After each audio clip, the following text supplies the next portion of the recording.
Magandang araw, Bagong Pilipinas. Ako ang inyong alagad na batas, taga-taguyod ng Balitang Pulis. Ako po si Patrolwoman Ara Cassandra Concon. Huwag po nating kalimutan i-like, i-follow at i-subscribe ang page ng Philippine National Police, Police Community Affairs and Development Group, PKG Tagapag-Ugnay at Police News Network. Maghahatid sa inyo ng tamang balita, kwento ng pulis at serbisyong para sa mamamayan. At ito ang PNP News Online.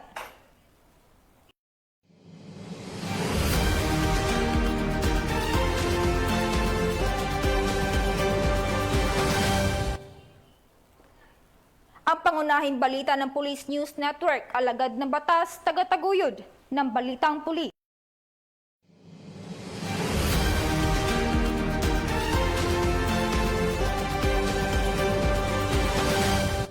Narito ang mga balitang hatid ng ating PNN correspondents mula sa iba't ibang panig ng bansa.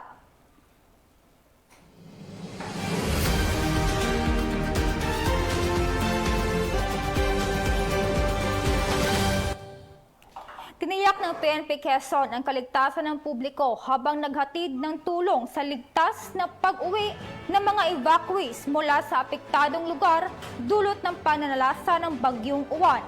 Yan ang balitang tinutukan ni Patrolwoman Sari Bernales.